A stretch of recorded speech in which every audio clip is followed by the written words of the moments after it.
Shanghai, China's largest municipality with 25 million residents, is the most westernized Chinese city that was once called the Paris of the Orient.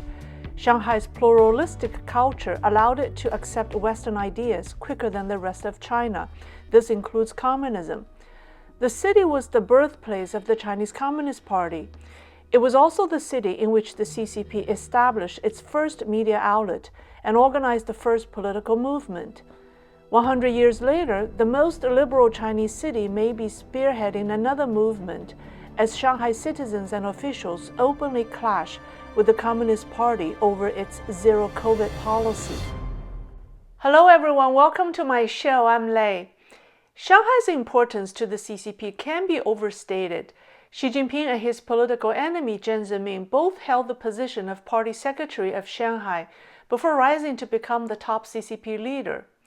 The city is a cash cow for the Beijing central government.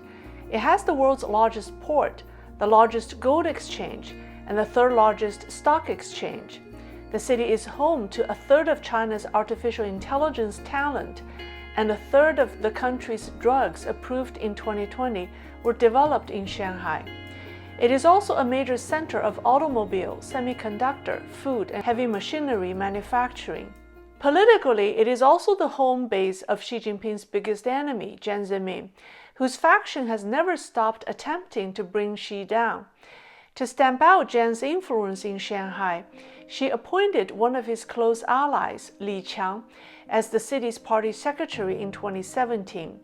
During the first 2 years of the pandemic, Shanghai was the gold standard among all Chinese provinces and municipalities for its ability to control the virus, and Li Qiang is rumored to be promoted to the Politburo Standing Committee this fall. However, in the past weeks, Omicron and Xi Jinping's zero-COVID policy have turned Shanghai upside down. Omicron isn't out of control, but the CCP's measures to deal with it are. Like any chaos happening in China, the political factor always outweighs all other factors. Many media reports have reported on Shanghainese anger and despair over the lack of food and medical care during the lockdown. I'm not going to focus on that. I will share with you a few weird things that couldn't have happened anywhere else but in China.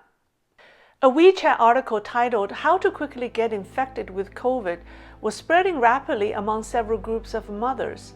These mothers desperately wanted to get infected with COVID so they could be with their infected children, who were taken away into quarantine.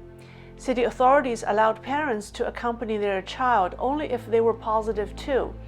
The youngest child taken away from home was only 58 days old. The city has since relaxed the rule, but many children are still without an adult company. A viral video taken in the quarantine hospital inside the Shanghai World Expo Center showed a group of COVID-positive patients who were carrying a doctor in full protective gear. The doctor had collapsed, while the COVID patients were bursting with energy as they rushed him away. In another video, a desperate resident who had run out of food and supplies yelled out of his window, and a police drone flying overhead, reminding the residents about the city's regulations.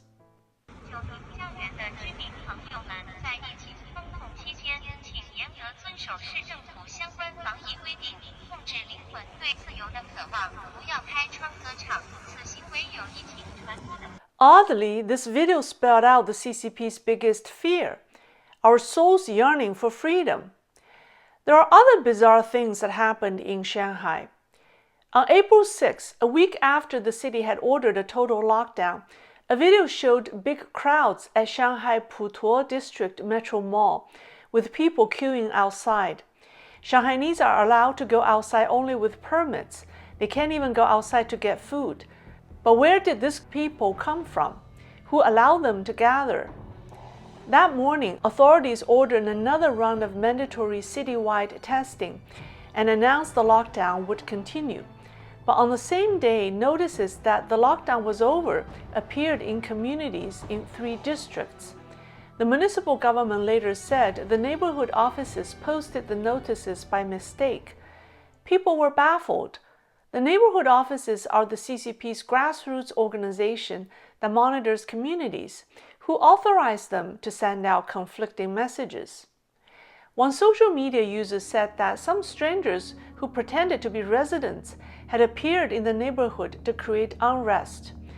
There are people in Shanghai who try to take advantage of the situation and incite trouble, and they are organized, the Post said. I've mentioned in the beginning that Shanghai is the home base of Jiang Zemin, whose faction has always posed a big threat to Xi Jinping.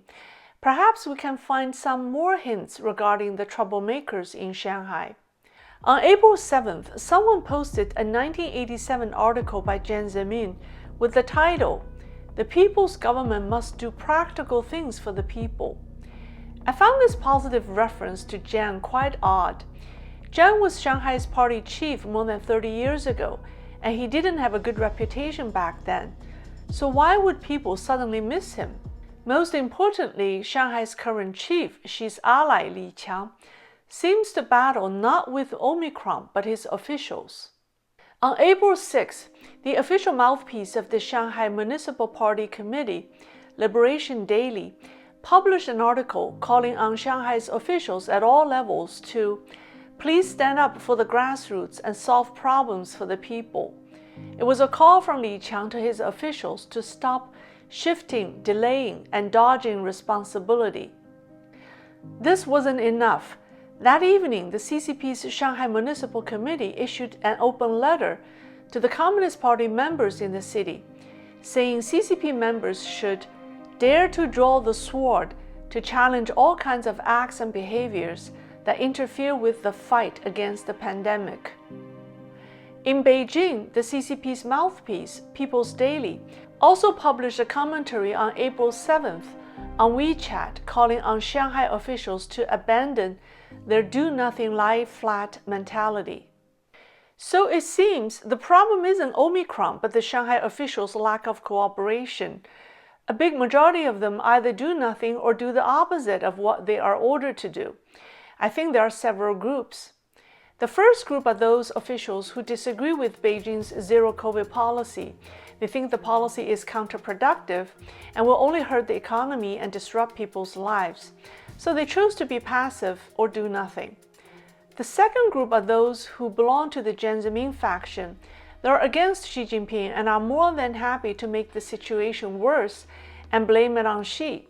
Some may do the opposite of the municipal government's orders, such as issuing many permits to let crowds gather or giving false announcements. A few die-hard loyalists may even organize people to incite trouble and turn it into headline news to embarrass Xi. The third group are the corrupt officials who exploit the situation to embezzle money. They hijack medical or food supplies and sell them in the black market for profit at the cost of people's livelihood. Undoubtedly, Xi Jinping knows that Shanghai's situation is not simple. He has deployed military and armed police to Shanghai. Several photos show Shanghai Hongqiao Airport full of military personnel. Video footage taken by Shanghai residents show military vehicles in the city, military personnel entering quarantine hotels, and patrolling the streets of Shanghai with guns. As the chaos in Shanghai has continued unabated, people have become angrier as they ran out of food and supplies. Clashes between police and civilians have intensified. Videos show people in white protective gears beating up ordinary citizens. Shanghainese say it's the Cultural Revolution all over again. The last time Shanghai has been under military control was in 1976, when Madame Mao and her gang of four were ousted. Will Shanghai get to that point now? The CCP was established in Shanghai 100 years ago. Would it be the city that will start the CCP's collapse? We shall see. Stay tuned. Since I mentioned her, here's a video about Madame Mao and another video about how Xi Jinping became the CCP leader. Thank you, and I'll see you soon.